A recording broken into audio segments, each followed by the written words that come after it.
संयुक्त राज्य अमेरिका के राष्ट्रपति को अक्सर शक्ति और नेतृत्व के प्रतीक के रूप में देखा जाता है, जो सेना की कमान संभालने, कानूनों पर हस्ताक्षर करने और राष्ट्रीय नीति को आकार देने के लिए जिम्मेदार होते हैं। हालांकि राष्ट्रपति का काम इन हाई प्रोफाइल जिम्मेदारियों से कहीं आगे तक फैला हुआ है। संविधान, संघीय कानून और ऐतिहासिक मिसालों में छिपे हुए कर्तव्य बहुत ही प्रतीकात्मक से लेकर आश्चर्यजनक रूप से अस्पष्ट तक है। हालांकि इन कार्यों में अक्सर विशेषज्ञों और सलाहकारों की टीमों को काम सौंपना शामिल होता है, लेकिन वे अपने मूल में राष्ट्रपति की जिम्मेदारी ही होते हैं, जो कार्यालय की विशाल और बहुमुखी प्रकृति को रेखांकित करते हैं। राज्य के झंडों को मंजूरी देने से लेकर औपचारिक परंपराओं की देखरेख करने तक, ये कम ज्ञात राष्ट्रपति पद की भूमिकाएं बताती हैं कि कैसे सबसे छोटे कार्य भी राष्ट्रपति पद की सांस्कृतिक, राजनीतिक और प्रतीकात्मक विरासत में योगदान करते हैं। यहाँ 10 सबसे आश्चर्यजनक और अक्सर अनदेखी की जाने वाली जिम्मेदारियां दी गई हैं जो राष्ट्रपति के अधिकार क्षेत्र में आती है। 10. बॉय स्काउट्स ऑफ अमेरिका के मानद प्रमुख के रूप में सेवा करना।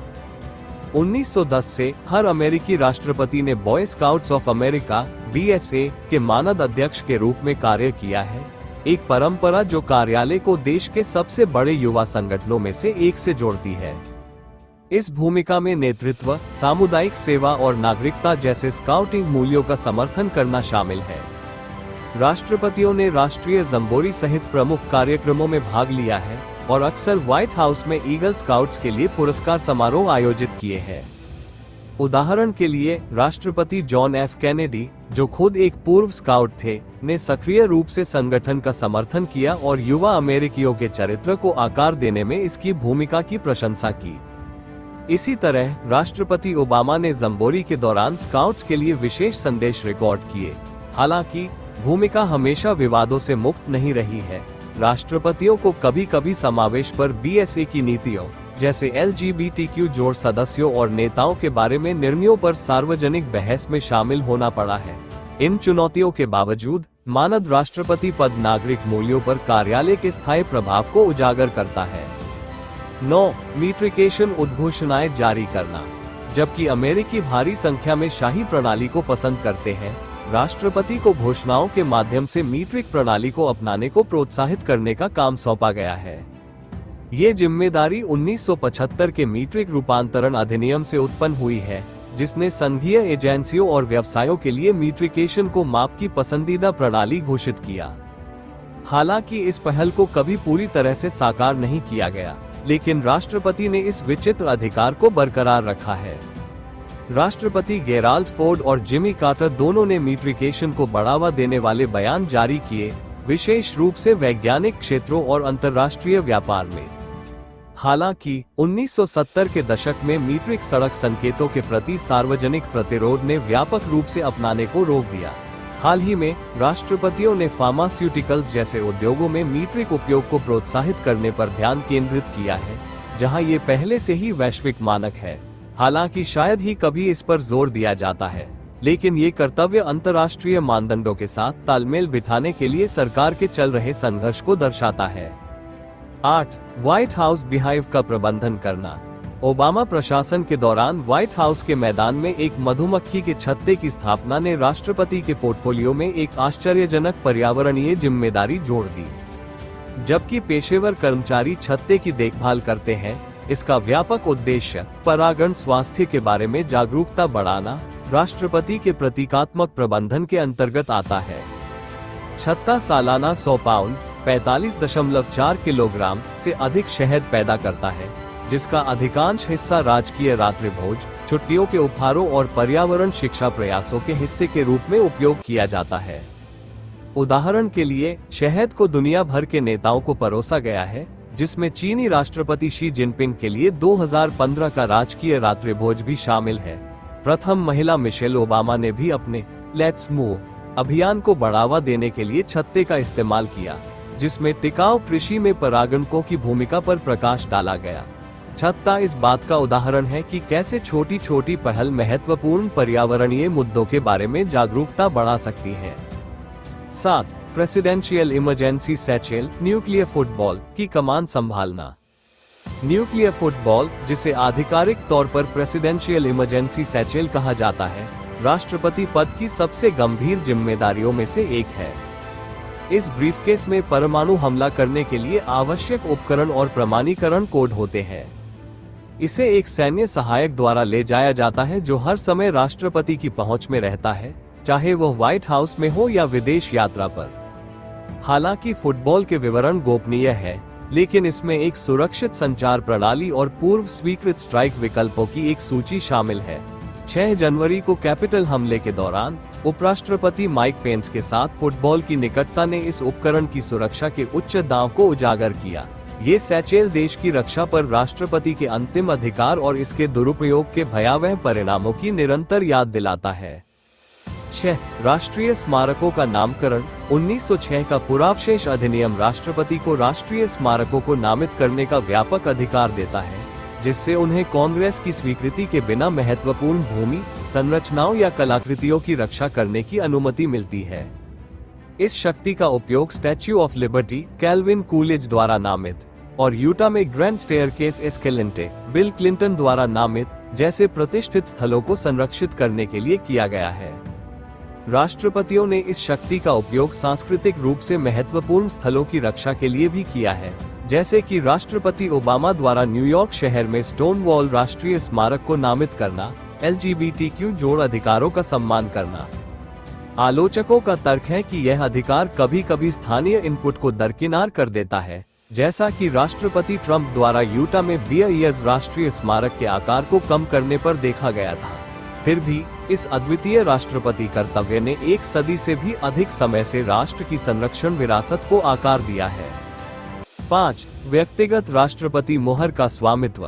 प्रत्येक अमेरिकी राष्ट्रपति के पास आधिकारिक राष्ट्रपति मोहर तक पहुंच होती है, लेकिन उनके पास निजी उपयोग के लिए एक व्यक्तिगत संस्करण बनाने का अनूठा अधिकार भी होता है। सरकारी दस्तावेजों, पोडियम और एयरफोर्स वन पर इस्तेमाल की जाने वाली आधिकारिक मुहर राष्ट्रपति पद के अधिकार और गरिमा का प्रतीक है। हालांकि कस्टमाइज्ड सील अक्सर गैर आधिकारिक वस्तुओं जैसे कि अभियान के सामान, व्यक्तिगत उपहार या यहां तक कि मनोरंजन के सामान पर भी दिखाई देती है, जो व्यक्तिगत और राजनीतिक को एक साथ मिला देती है।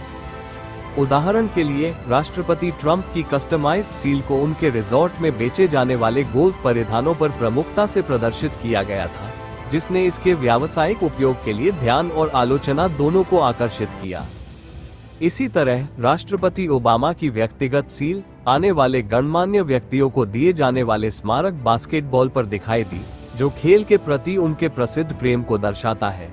ये व्यक्तिगत सील राष्ट्रपतियों को कार्यालय पर अपनी अनूठी छाप छोड़ने की अनुमति देती है, जो उनके व्यक्तित्व और प्राथमिकताओं के बारे में जानकारी प्रदान करती है। समय के साथ वे राष्ट्रपति पद की सार्वजनिक छवि को आकार देने के लिए सूक्ष्म लेकिन शक्तिशाली उपकरण बन गए हैं। 4. राज्य के झंडे और मोहरों को मंजूरी देना। जब कोई अमेरिकी क्षेत्र राज्य का दर्जा प्राप्त करता है, तो राष्ट्रपति उसके झंडे और मोहर को मंजूरी देने में एक आश्चर्यजनक भूमिका निभाते हैं।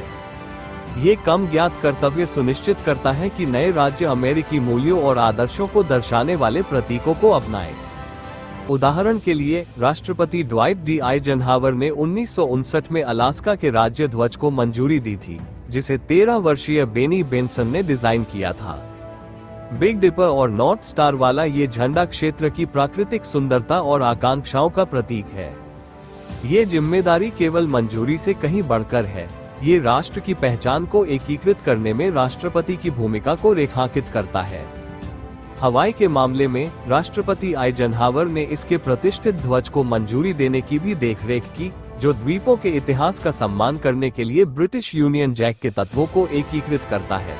ये मंजूरी अमेरिकी इतिहास में महत्वपूर्ण क्षणों को चिन्हित करती है, क्योंकि क्षेत्र राज्य बन जाते हैं और पूरी तरह से संघ में शामिल हो जाते हैं। हालांकि आज ये दुर्लभ है, लेकिन ये कर्तव्य राष्ट्रपति पद के स्थानीय शासन और राष्ट्र के विस्तार से जुड़ने के जटिल तरीकों को दर्शाता है। 3. वार्षिक आर्थिक रिपोर्ट प्रस्तुत करना। प्रत्येक वर्ष राष्ट्रपति को कांग्रेस को एक आर्थिक रिपोर्ट प्रस्तुत करनी चाहिए, जो अर्थव्यवस्था की स्थिति का आकलन करने, रुझानों का पूर्वानुमान लगाने और नीति लक्ष्यों को रेखांकित करने वाला एक विस्तृत दस्तावेज है। ये रिपोर्ट आर्थिक सलाहकार परिषद के सहयोग से तैयार की जाती है और राजकोषीय और आर्थिक बहसों को निर्देशित करने के लिए एक महत्वपूर्ण उपकरण के रूप में कार्य करती है।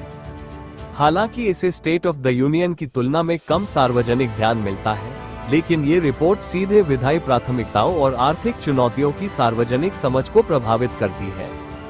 उदाहरण के लिए 2009 में महान मंदी के दौरान राष्ट्रपति ओबामा की आर्थिक रिपोर्ट ने अर्थव्यवस्था को स्थिर करने के लिए प्रोत्साहन उपायों, कर कटौती और बुनियादी ढांचे में निवेश की तत्काल आवश्यकता पर जोर दिया।